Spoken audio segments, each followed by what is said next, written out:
Assalamu alaikum warahmatullahi ta'ala wa barakatuh. Je salue tout le monde sans distinction aucune.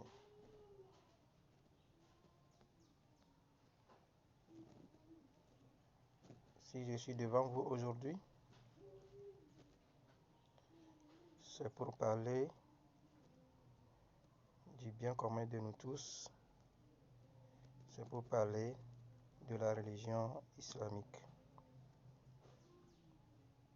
qui est non seulement une religion, mais aussi une science que nous devons chaque jour apprendre à connaître. Et avant d'aller dans les détails, je m'en vais me présenter.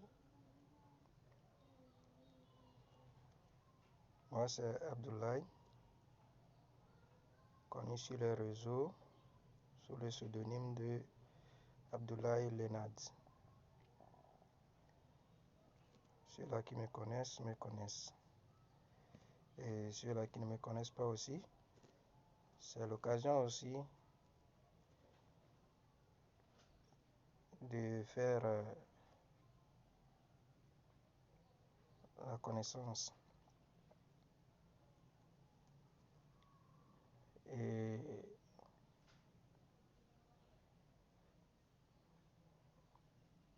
dans mes exposés sur lesquels j'aimerais parler sur l'islam, ça tourne autour de la numérologie du Coran.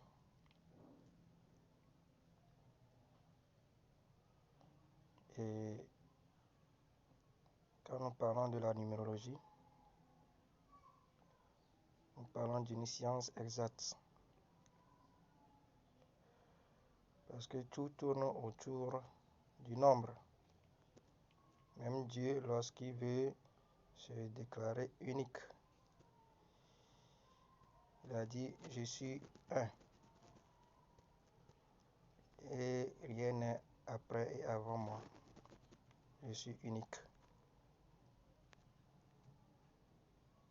Alors,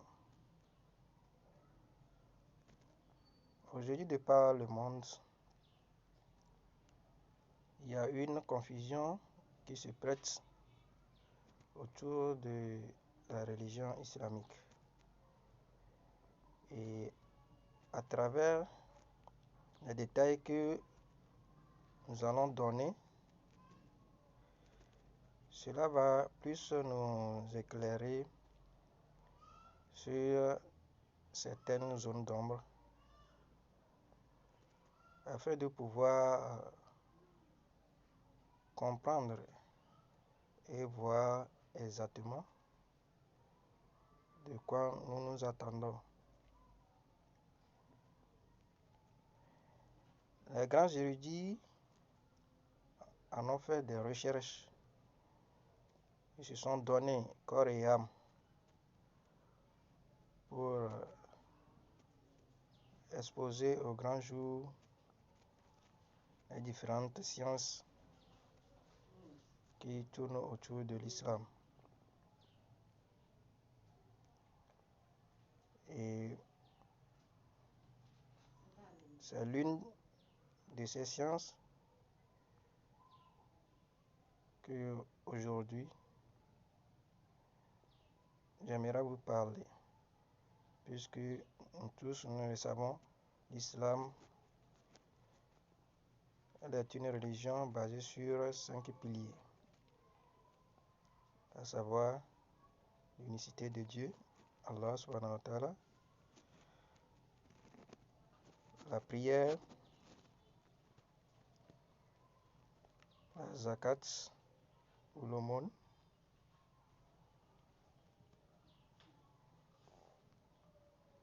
le pèlerinage à la Mecque et le jeûne durant le mois de Ramadan. Alors,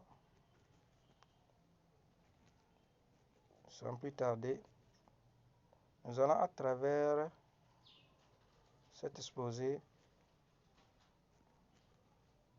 décortiquer les différents détails sur chacun de ces piliers.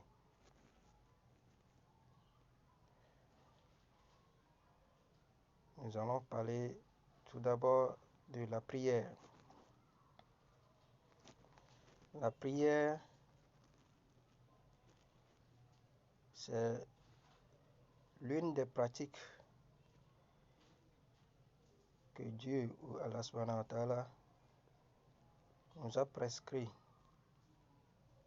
nous les musulmans, pour que nous puissions nous différencier des autres religions. Et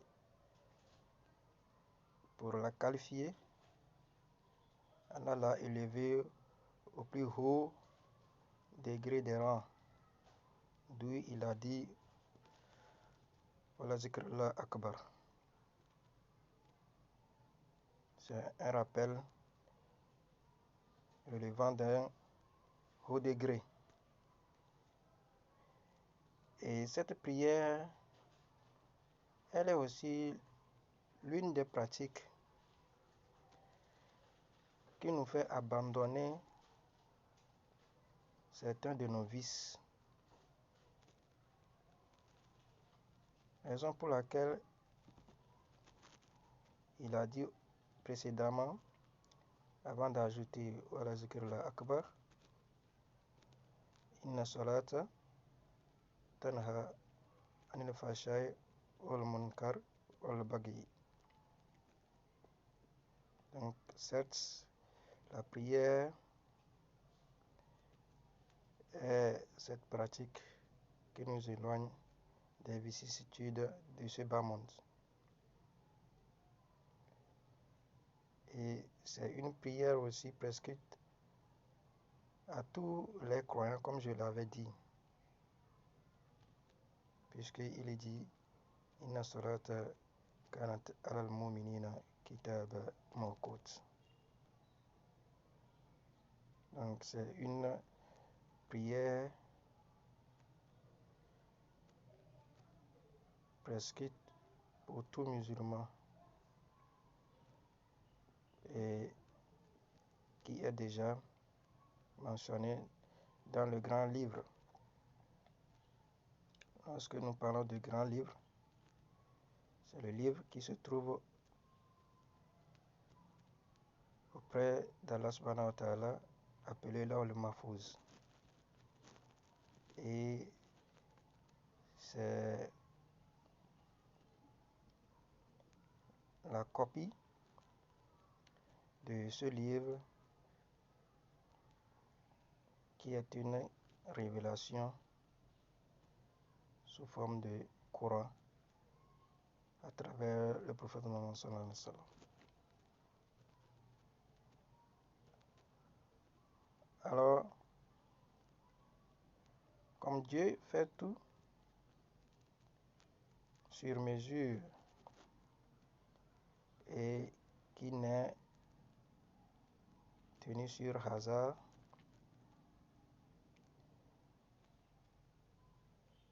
la prière célébrée par tout musulman, que nous appelons la prière canonique, se pratique en 5 volets, dans le Subuhi ou Fajr, le Zuhr ou la prière de midi, que certains ont l'habitude de le nommer, le Asr, la prière de l'après-midi, le Maghrib,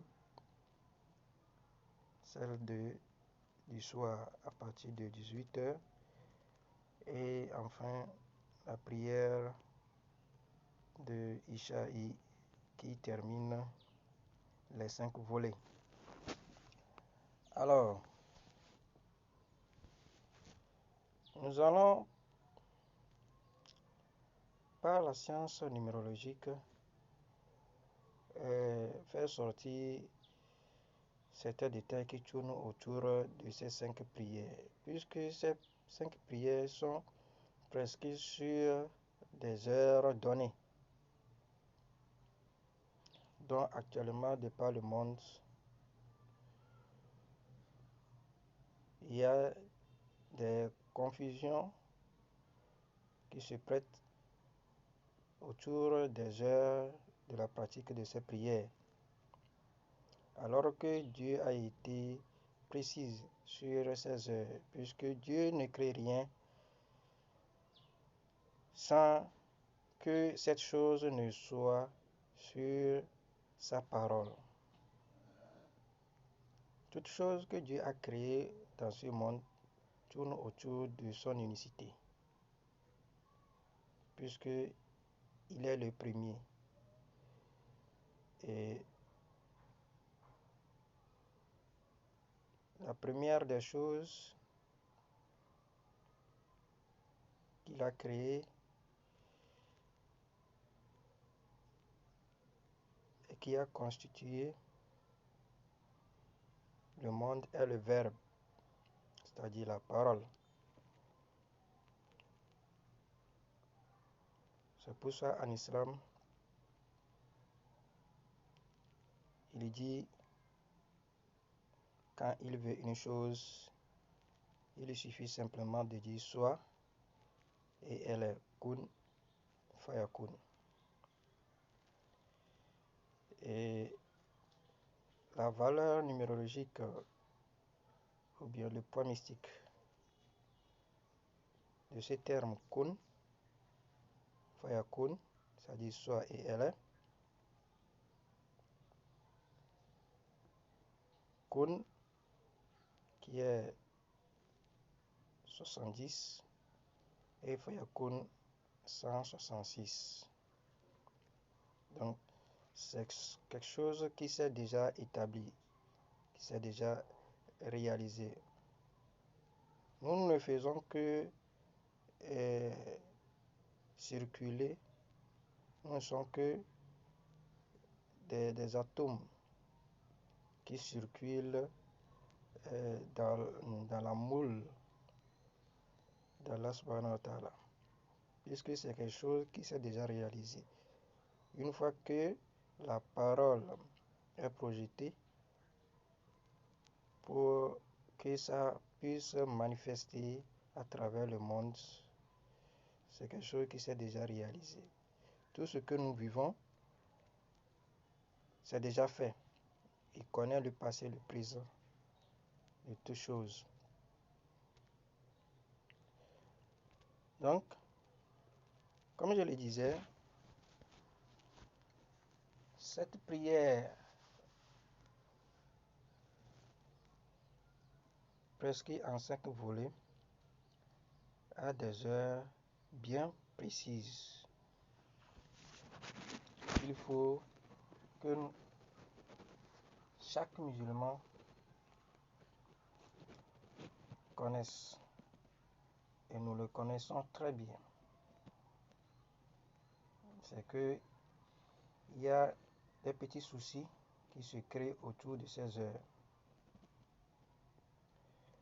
vu les changements horaires à travers les différents pays.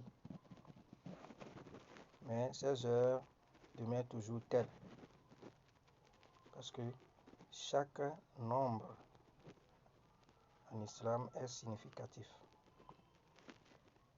Je dis bien, chaque nombre en islam est significatif. Et tous ces nombres-là tournent autour des 99 attributs de Dieu que nous appelons Asma'ullah Husna.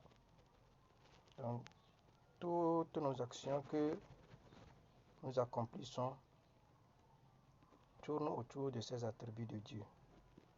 Il n'y a rien dans ce monde qui se manifeste et qui n'a pas sa correspondance ou bien sa signification parmi les 99 attributs de Dieu que nous appelons Asmaul Husna. Donc, les 5 prières prescrites à 16 heures aussi se définissent sur la base de ces 99 noms et qui enfin forment l'unicité d'Allah subhanahu wa ta'ala, puisqu'il est un et il a créé toutes choses aussi, qui, lorsqu'on les rassemble, cela donnera à la fin cette unicité-là. Je le précise, il n'y a rien dans ce monde qui soit au-delà du Tout-Puissant. Ce qui est au-delà du Tout-Puissant sera que de l'erreur. Donc, les 5 prières que j'ai mentionnées si haut, nous avions dit, il y a le Fajr ou le Subhi qui s'accomplit à 5 heures, puisque Allah subhanahu wa ta'ala, il a dit dans toutes choses, il est le Père et l'impair, wa shafi'i wal witr, dans la même sourate qui porte ce nom Fajr, wa shafi'i wal witr. Donc à travers les 5 volets là, vous allez voir que effectivement Allah s'y cache dans ces nombres-là, c'est-à-dire le Père et l'impair. Donc, quand il a prescrit ces 5 prières-là aussi, il a prescrit aussi sur la base de cette parole. Donc, comme je le disais, il a dit, il est le Père et l'impair. Dans la prière du Fajr, qui s'accomplit à 5 heures, vous allez remarquer que cette prière s'effectue avec 2 rakats. Vous voyez, s'effectue avec 2 rakats. Donc 2 est un nombre pair et l'heure à laquelle elle est prescrite 5 est un nombre impair. Ensuite vient la prière de Zuhur, que bon nombre confondent. Certains disent que c'est midi, d'autres disent midi 15, d'autres par contre et ils tiennent sur l'heure que nos prédécesseurs aussi en ont accompli, c'est-à-dire 13 heures. Donc 13 heures, vous allez remarquer aussi que cette prière s'accomplit avec 4 rakats. Donc 13 est un nombre impair, 4 est un nombre pair. Vient maintenant la prière de 15 heures qui s'accomplit également avec 4 rakats. 15 est un nombre impair et 4 est un nombre pair. Vient ensuite la prière de 18 heures, la prière du soir, qui s'accomplit avec 3 rakats. Donc 18 est un nombre pair, 3 est un nombre impair. Et enfin, la journée se termine avec la prière de Isha'i, la prière de 19 heures, qui s'accomplit également avec 4 rakats. 19 est un nombre impair et 4 un nombre pair. Et vous allez constater que lorsque vous allez additionner ces heures de prière, ça vous donnera le terme, c'est-à-dire la valeur du terme kun, soit 70. Donc quand vous faites la somme de ces heures, 5 plus 13 plus 15 plus 18 plus 19, le tout donnera 70. Et de l'autre côté aussi, les rakats, quand vous allez les associer, cela vous donnera 17. Quand vous faites 2 plus 4 plus 4 plus 3 plus 4, ça vous donnera 17. Et maintenant, quand vous allez associer 70 plus 17, ça donne 87. Et 87, quand vous allez vérifier les attributs de Dieu dont j'ai mentionné Asmaul Husna, le 97e nom est Adjami'u. Donc, ce qui veut dire que la prière nous rassemble tous. La prière est le pilier qui doit normalement nous donner foi en tout ce que nous faisons. C'est pour ça que Dieu l'a qualifié, voilà zikrullah akbar. Vous voyez? Donc, c'est quelque chose que nous devons nous y prêter attention. Parce que la manière dont Allah subhanahu wa ta'ala s'est établi sur le trône, c'est de cette même façon qu'il a élevé la prière. Puisque quand vous constatez ces heures de prière, il dit 5,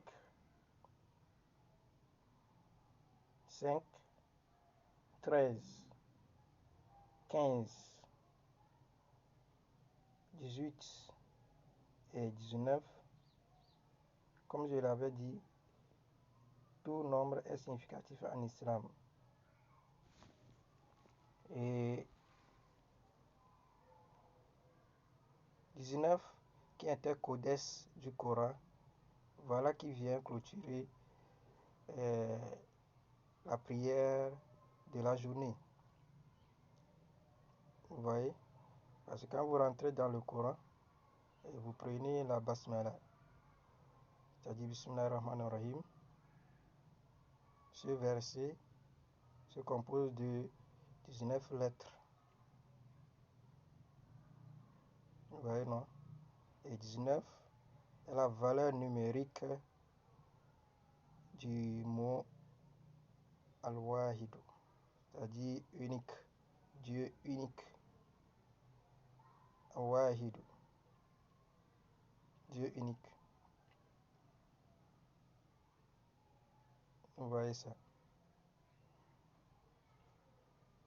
Donc, tous ces nombres ne sont pas vains.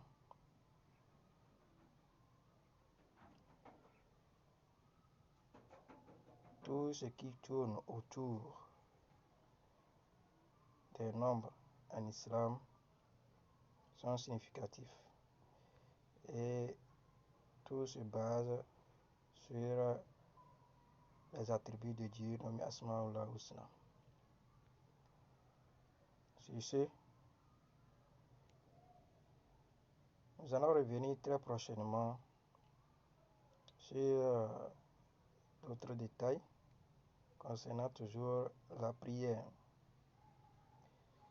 Et quand nous allons sortir de ça, nous allons attaquer la numérologie